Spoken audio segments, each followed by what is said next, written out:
ॐ नमो भगवते वासुदेवाय। ॐ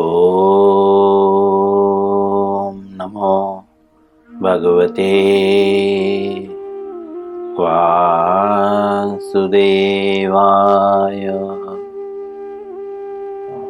ॐ नमो भगवते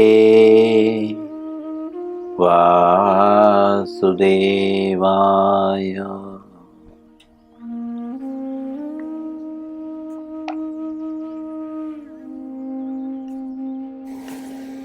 श्री मद्भगवद गीता यथारूप अध्याय 10। अध्याय का नाम है श्री भगवान का ऐश्वर्य। श्लोक संख्या 14। आज इस श्लोक का दूसरा दिन है। इसके पूर्व भी हम इस श्लोक को पढ़ चुके हैं। क्योंकि इस श्लोक का दूसरा दिन है, इसीलिए हम लोग इस श्लोक को 3 बार पढ़ेंगे। उसके बाद जो है शब्दार्थ ना पढ़ते हुए अनुवाद में प्रवेश करेंगे और अनुवाद पूर्ण करने के बाद तात्पर्य में प्रवेश करेंगे। सभी लोग मेरे पीछे श्लोकों को उच्चारण करने का प्रयत्न करें। सभी लोग, पढ़ना आता हो नहीं आता हो, कान तक जाए उसी को रिपीट करें, त्रुटि पूर्वक ही सही।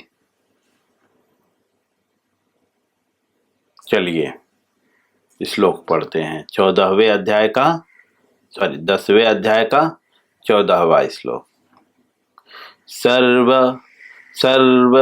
में तद्रितं मन्ये यन्मां वदसि केशव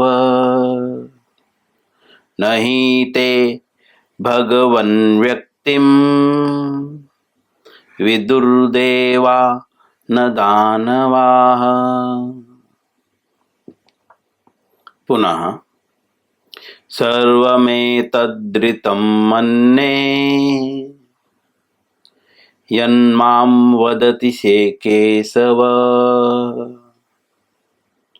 नहि ते भगवन् व्यक्तिं विदुर्देवान दानवाः। पुनः एक बार। सर्वमेतद्रितं मन्ये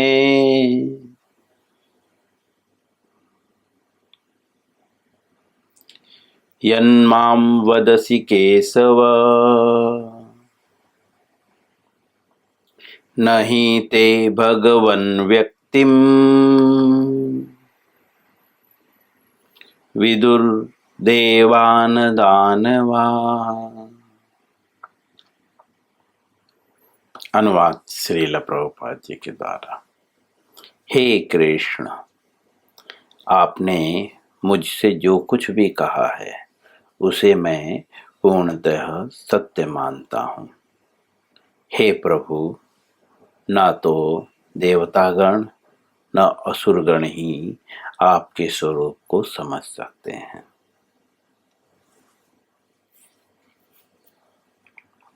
हम इस श्लोक को इससे पूर्व भी पढ़ चुके हैं। अनुवाद को काफी बारीकी से समझने का प्रयत्न किया। जैसा कि पिछले श्लोक से अर्जुन बोलना स्टार्ट किया है। अर्जुन उवाच 12 और 13 श्लोक। अर्जुन भगवान को परम ब्रह्म, परम धाम अर्थात भगवान परम हैं, वे परम पवित्र हैं, वे परम धाम हैं, परम सत्य हैं, इस तरह से संबोधित करके अर्जुन कहता है कि इसकी पुष्टि मैं ही नहीं, नारद, व्यास, देवल तथा अन्य भी महान ऋषि करते हैं। क्या पुष्टि करते हैं कि कृष्णस्तु भगवान स्वयं, जो कृष्ण हैं वे स्वयं भगवान हैं।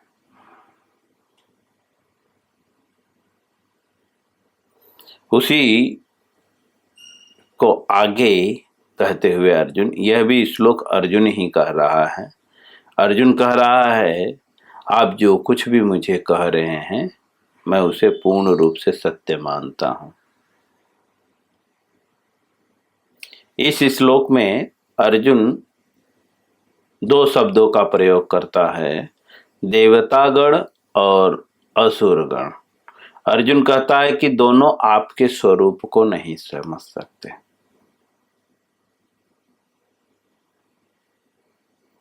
न असुरगण न देवतागण आपके स्वरूप को समझ सकते हैं, मतलब दोनों आपके स्वरूप को नहीं समझ सकते। देवता भी, देवताओं में कौन आते हैं? ब्रह्मा से लेकर, ब्रह्मा, शिव, ये सब देवता में आते हैं। हाँ, लक्ष्मी, दुर्गा, काली, ये सब देवता में आते हैं। ये लोग भी जो है भगवान के स्वरूप को नहीं समझ सकते। गणेश है ना, शंकर और शनि देव, ये सब देवता हैं। इंद्र, चंद्र, सूर्य, सब देवता हैं। ये लोग भी जो है भगवान के स्वरूप को नहीं समझ सकते। हर जीव का भी स्वरूप होता है, हमारा भी स्वरूप है। चैतन्य महाप्रभु कहते हैं, जीवेर स्वरूप है नित्य कृष्ण दास। जीव का वास्तविक स्वरूप क्या है? नित्य कृष्ण दास। यह हमारा स्वरूप है। ऐसा क्यों कहते हैं कि अर्जुन कि देवता भी आपके स्वरूप को नहीं समझ सकते? क्योंकि दूसरे के स्वरूप को, भगवान के स्वरूप को समझने से पहले स्वयं का स्वरूप समझना होगा। और जो स्वयं को स्वरूप को समझ लेता है वह जो है इस सांसारिक विषयी भोगों में नहीं लगा रहता। स्वरूप को समझने के बाद बाय फोर्स नहीं, स्वाभाविक ही।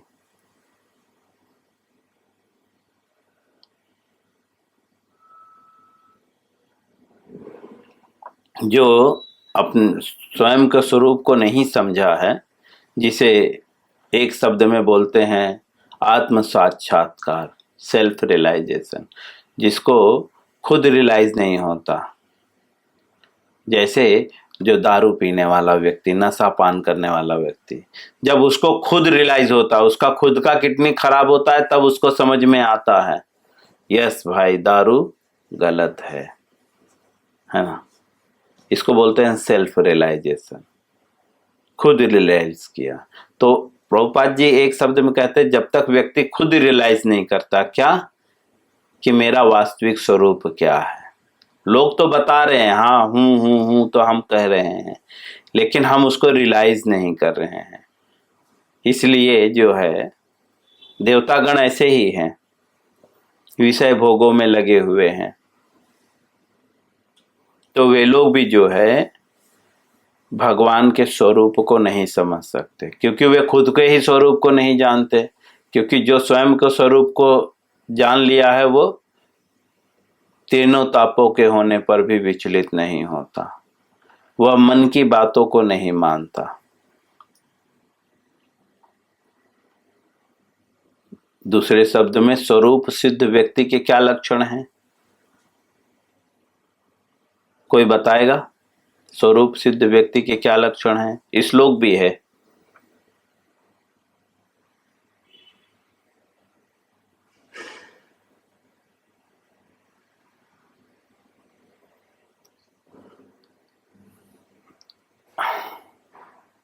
हरे कृष्ण जी। प्रजहाति यदा कामन सर्वान् पार्थ विमोहन आत्मनैव आत्मनः स्थिति प्रत्यस्थित दोषित। यह तो आध्यात्मिक चेतना में लीन व्यक्ति के लक्षण है। स्वरूप सिद्ध व्यक्ति के क्या लक्षण है?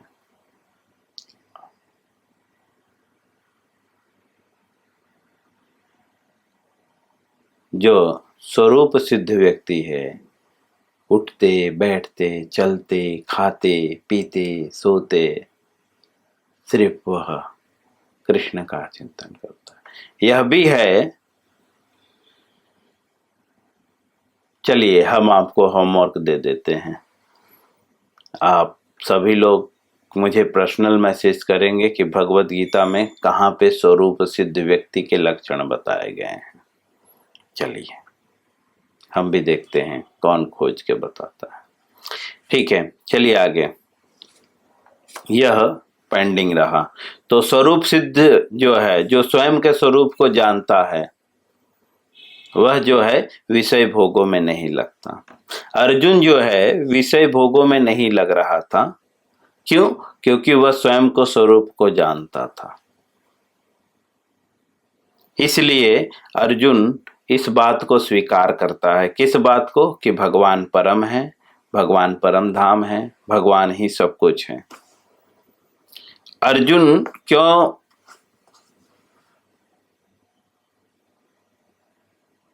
जो है सब कुछ जानता था, भगवान जो कह रहे हैं उसे पूर्ण सत्य मानता है? क्योंकि अर्जुन भक्त है।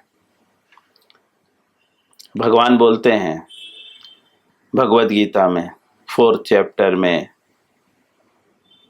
कि क्योंकि तुम मेरे भक्त हो और मेरे मित्र हो, इसलिए मैं तुमसे यह दिव्य ज्ञान की बातें कर रहा हूं। अर्थात स्वयं को स्वरूप को समझने के लिए और भगवान के स्वरूप को समझने के लिए भक्त होना अनिवार्य है। क्योंकि अर्जुन भगवान के स्वरूप को समझ गया था, इसलिए जो वह है वह सब कुछ सत्य मान रहा है। अभी तो हम सब कुछ सत्य नहीं मान रहे हैं। हम भगवत गीता ही पढ़ रहे हैं, भागवतम पढ़ रहे हैं, लेकिन उसको सत्य नहीं मान रहे। क्योंकि सत्य मानते थे तो अपने जीवन में अप्लाई भी करते थे, लेकिन हम सत्य नहीं मान रहे। हम सत्य क्या मान रहे? अरे भाई शादी नहीं करेंगे तो बुढ़ापा कैसे चलेगा, ये सत्य है। ठीक है, ये सत्य ऐसा हम मान रहे हैं कि शादी नहीं करेंगे तो बुढ़ापे में सेवा कौन करेगा। हालांकि हम देख रहे हैं, कोई ऐसा है मुझे बता सकता है हमारे ग्रुप में जिसने शादी किया है और वह अपने माता पिता की सेवा कर रहा हो, पैर दबा रहा हो? सेवा का तात्पर्य पैसे देना नहीं है, यह ध्यान रखना। सेवा का तात्पर्य है व्यक्तिगत लाभ की इच्छा से रहित होकर उनकी सेवा करना।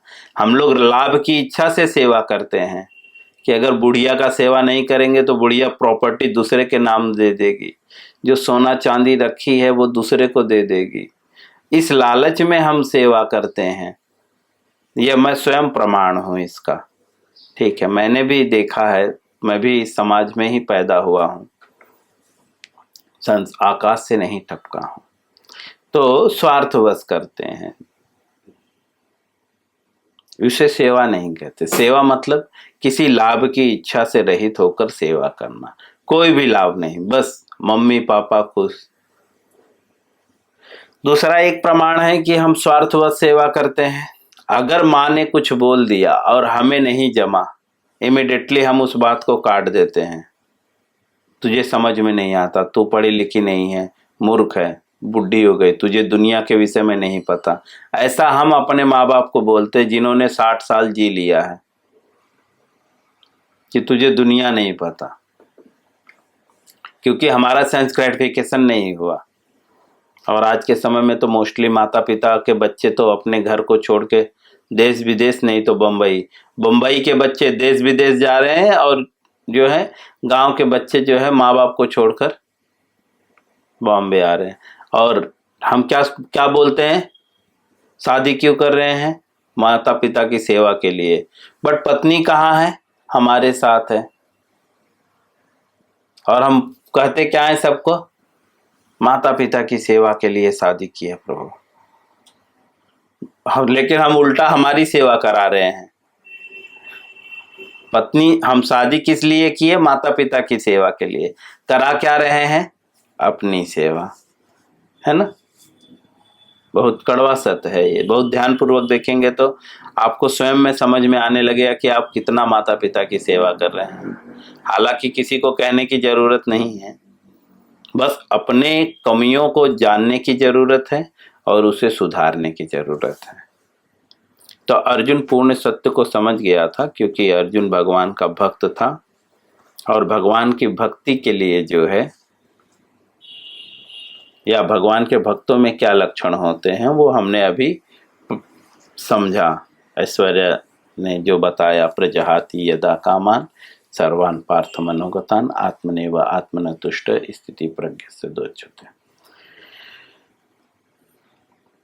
चलिए अब हम तात्पर्य में श्रील प्रभुपाद जी के द्वारा इन श्लोक को समझेंगे। तात्पर्य में श्रील प्रभुपाद जी इस श्लोक के विषय में समझाते हैं विस्तार पूर्वक। श्रील प्रभुपाद जी लिखते हैं, यहाँ पर अर्जुन इसकी पुष्टि करता है। कहाँ पर? इस श्लोक में।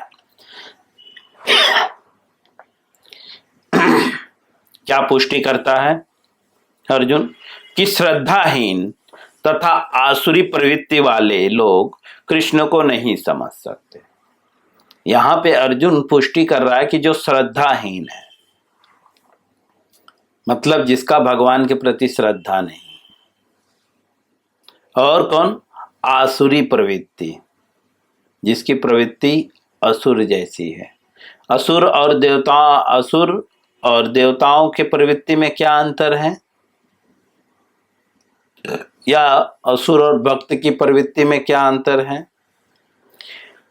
असुर जो है ठीक शास्त्र विरोधी कार्य करते हैं। भगवान जो कहेंगे असुर ठीक उसका उल्टा करेंगे।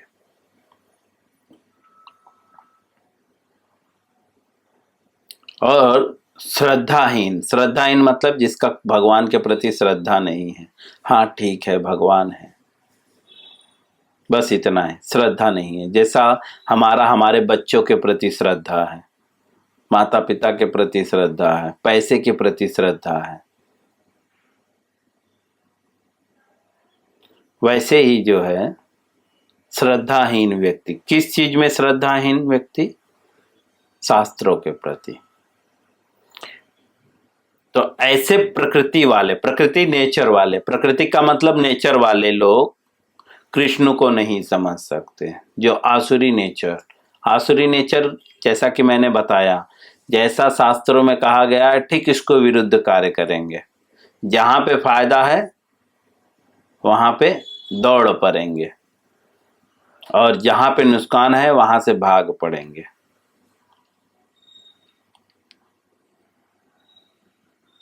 यह आसुरी प्रवृत्ति के लोगों के लक्षण होते हैं। तो ऐसे लोग जो है कृष्ण को नहीं समझ सकते। यहाँ पे बहुत गहराई की बात प्रभुपाद जी बता रहे हैं। कृष्ण को नहीं समझ सकते मतलब जो व्यक्ति कृष्ण को नहीं समझ सकता वह त्यक्त्वा देहम पुनर्जन्म, है ना। क्योंकि भगवान भगवत गीता में बोलते हैं, जन्म कर्म चमे दिव्यम मे वयोवृत्ति तत्वतः। जो मेरे जन्म कर्म को जान लेता है वो दोबारा जन्म नहीं लेता। और यहाँ पे बता रहे हैं कि जो आसुरी और श्रद्धाहीन लोग हैं वे कृष्ण को नहीं समझते, मतलब उनको दोबारा जन्म लेना पड़ता है। क्योंकि जब तक आप कृष्ण को नहीं समझोगे तत्वतः, तब तक जो है आप को बार बार पुनरपि जननम पुनरपि मरणम पुनरपि जननी जठरे शयनम, बार बार जन्म लेना पड़ेगा, बार बार मरना पड़ेगा, और बार बार जननी के गर्भ में, जननी मतलब जो जन्म देने वाली है, उसके गर्भ में वास करना पड़ेगा। और जन्म कितना सुखदायक है ये सबको पता है ना। ऐसा कहते हैं कि प्रसव के समय जब कोई माता किसी बच्चे को जन्म देती है, उस समय जो है 10,000 बिच्छू मारने इतना दर्द होता है। एक बिच्छू डंक मारता है, उतना दर्द जो होता है। कभी किसी को बिच्छू मतलब स्कॉर्पियो, इंग्लिश में उसे स्कॉर्पियो बोलते हैं। आप गूगल में डालेंगे तो पता चल जाएगा। उसके डंक मारने पे जितना बॉडी में पेन होता है, बिच्छू के डंक मारने पे आदमी मरता नहीं है, बॉडी पेन होता है, बहुत दर्द होता है। मुझे स्वयं का अनुभव है। उसका 10,000 गुना 10,000 मल्टीप्लाई, एक में मल्टीप्लाई करेंगे पेन में, तो जितना पेन होगा उतना जो है मृत्यु और जन्म के समय पेन होता है, सेम पेन होता है।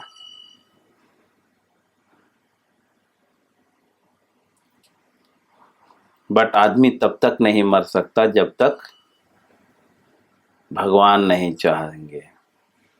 मारे कृष्ण तो राखे के, राखे कृष्ण तो मारे के। तो वो पेन सहना पड़ता है, ठीक है। तो बार बार उस व्यक्ति को इतने दर्द से गुजरना पड़ेगा। जिंदगी तो भी बहुत सारे दर्द हैं, वो छोड़ के सिर्फ जन्म और मृत्यु के समय इतना दर्द है, तो उसको ये बार बार सहना पड़ेगा। क्यों? क्योंकि वह कृष्ण को नहीं समझता। आगे लिखते हैं, जब देवता गण तक उन्हें नहीं समझ पाते तो आधुनिक जगत के तथाकथित विद्वानों का क्या कहना। प्रभुपाद जी लिखते हैं कि जब देवता, जब वे भगवान को नहीं समझ पाते तो आजकल के जो तथाकथित जो है आधुनिक वैज्ञानिक हैं, वैज्ञानिक मतलब या विद्वान, यहाँ पे विद्वान शब्द का, विद्वान मतलब जो बहुत पढ़े लिखे हैं, साइंटिस्ट, डॉक्टर, इंजीनियर, बहुत पढ़े लिखे हैं, तो उन लोग का क्या कहना जब देवता नहीं समझ सकते। क्योंकि देवता तो हमसे भी ज्यादा पढ़े लिखे लोग हैं। जिस ऑक्सीजन और पानी बनाने के लिए कुछ फार्मूलों का प्रयोग हम करते हैं, हम जो चीज नहीं कर पाते, हमारे पास तो अभी जो यान है पेट्रोल डीजल से चलता है, देवताओं के पास पुष्पक यान है। हम कृष्ण लीला में पढ़ रहे थे ना, सारे देवी देवता पुष्पक यान से जो है भगवान की लीला देख रहे थे, है ना। कई जगहों पे देखा, जब जब असुर का वध हुआ तो सब देवी देवता अपने अपने पुष्पक यान से आए। हम अब जहाज को रोक सकते हैं आकाश में, बट उन्होंने रोका। और उन पुष्पक यान की गति क्या है? तो मन की गति से चलता है पुष्पक यान। मन की गति मतलब अभी मैं सोच रहा हूं कि थाईलैंड में हूं तो थाईलैंड में पहुंच गया। अभी मैं सोच लिया हांगकांग में हूं तो मैं हांगकांग पहुंच गया। अभी मैं सोचा यूपी में हूं तो यूपी में पहुंच गया। इतनी तेज गति, जस्ट सोचा कि मेरा जो है जेट वहां पे पहुंच गया, पुष्पक यान। इतनी हाई टेक्नोलॉजी है, कितने पढ़े लिखे लोग हैं। जब वे नहीं समझ सकते तो हम तो डब्बा का, टीन के डब्बे के बनाने वाले जहाज क्या समझे। इसीलिए प्रभुपाद जी बोलते हैं, तो आजकल के तथाकथित विद्वानों का क्या कहना। जो तथाकथित मतलब जो झूठा, स्वयं को झूठा बुद्धिमान मानते, विद्वान मानते, इन लोग का क्या कहना। भगवत, आगे लिखते हैं, भगवत कृपा से अर्जुन समझ गया कि परम सत्य कृष्ण हैं और वे पूर्ण हैं। कृष्ण परम सत्य हैं, यह कब समझ गया अर्जुन? भगवत कृपा से। मैं यहीं पे विराम दूंगा, इसके आगे हम कल पढ़ेंगे। कल हम इस तात्पर्य को पूर्ण कर लेंगे। हरे कृष्णा।